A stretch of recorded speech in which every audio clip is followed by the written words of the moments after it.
This is Mario again with MIA Microflight, and I just designed these parts.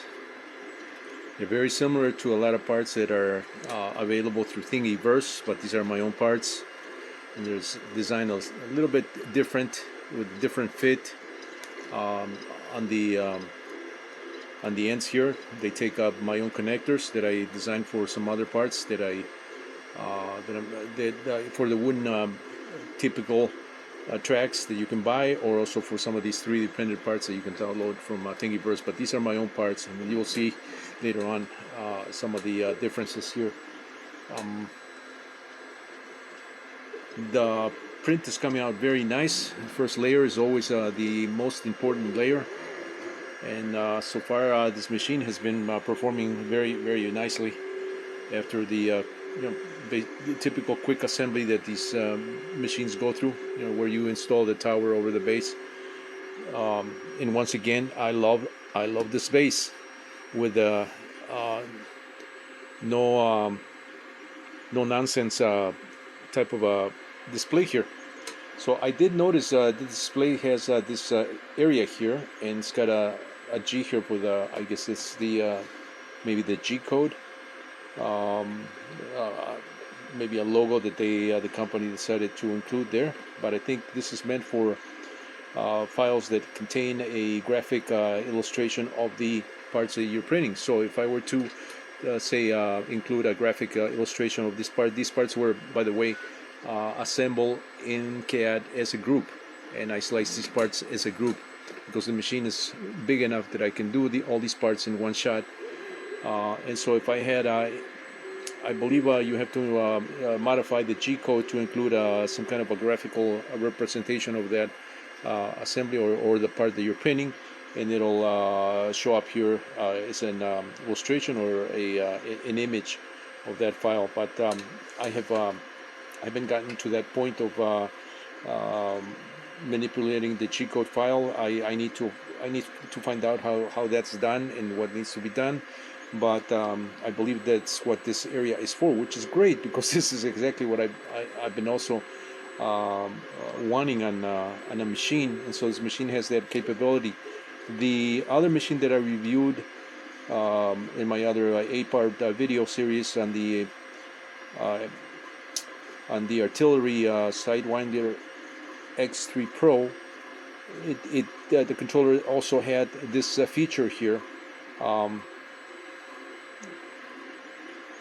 So I believe that these new displays and controllers are capable of shooting an image, provided that the image is embedded into the G code somehow. So I have to find out how to do that, and maybe later on I'll have all these prints with their respective image here. It's a lot easier to if you can get the image, you can at least see the file that you're printing, although the name is sufficient if you're fine with that.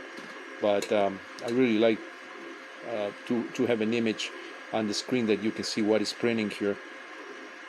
And if you could have an image as part of the file system, I mean, this has the folder system where you can select by folder, and then it gives you the name. If we can have an image of that file next to the file name, that would even be better, because you can just select by the image. So anyway, this is going to be a rather short video. I just wanted to capture the beginning of this print on this machine, which I'm very thrilled with this machine, and I'm glad I was able to at least buy a couple of these machines. I did order a second one. This machine took about 6 days to be delivered. I'm still waiting for the Core XY from the same company, which is called, I believe, the Sapphire, and it's not the latest Sapphire. The latest Sapphire has the controller on the upper frame, upper right hand corner of the frame. I didn't like that, even though it's a new machine, and this is what I was talking also in some of my other videos, that these machines are going away from this architecture here. With the one that I got, the Core XY, has the panel built on the base, and it uses, I believe, the same base, and it's just a Core XY machine. So it's a nice machine, and I got it cheaper than the newer one that has the controller, the separate controller on the upper right hand corner, which seems to me like, you know, I mean, this is a lot cleaner in my opinion, a lot cleaner. It's away, you know, from any. It's not mounted on the side, and you know, it's a lot cleaner away from the mechanics of the machine. You know, you can see here it's very, very, very clean and very practical from that point of view. So when I get that machine, I will be doing also an open box video. These are not reviews as people that do reviews, you know, for monetization or for a living, you know. So it's more, you know, from a guy that does this day in day out, basically, building parts, you know, to be used in my products. This is for fun. This is not for any particular product. It's not going to be for sale. This is for my grandkids, you know, so they can play with, and so so that's what you're seeing here in these parts. And when I said these parts have a little a different type of fit, is because when you buy the wind tracks from and you can buy them from various companies, they are very loose in fit. These parts are very they're a little more precise, and not necessarily tight fit, because, you know, you want to be able to remove the parts by hand. You don't want to have to, you know, press them on a press or a vise. So they're still removable by hand. They have a nice glove type of press fit, but you can still remove the parts from the connectors. And I designed these parts in such a way so that I can use the separate connectors, which I printed on my other machines a while back. Very nice machine, very, very quiet. It's just a beautiful machine. I mean, I hope this video is doing this machine justice, because it is a beautiful machine.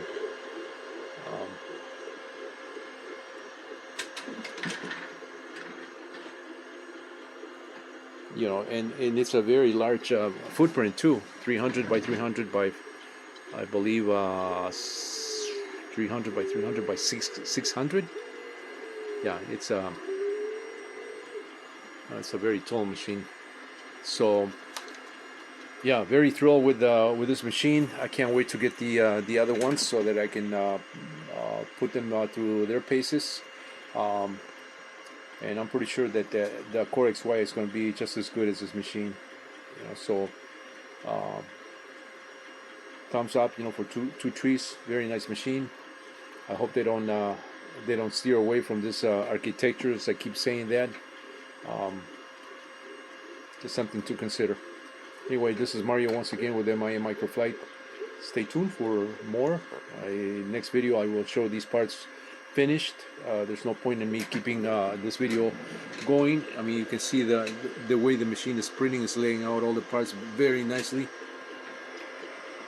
And I'm running this machine right now. Actually, let me show that. I'm running this machine at 100%. 210 is the nozzle temperature, 60 is the bed temperature. The fan is running at 255. I can speed this up. Right now it's running at 300. Actually, it's running at 300%, which would be 3 times 50 millimeters per second. 300% is 3 times as much. 50 millimeters per second is what was set in the Cura slicing file, and I do that, as I said in one of my other videos, so that I can adjust, make them faster. I rather start slow, and that's the reason why I select that number, 50 millimeters per second in Cura, and I can always bring those up, you know, bump that up, you know, through the machine. And that has been working great, you know, with all the parts that I print on my Anycubics and on other machines. And the same thing here. So 300%.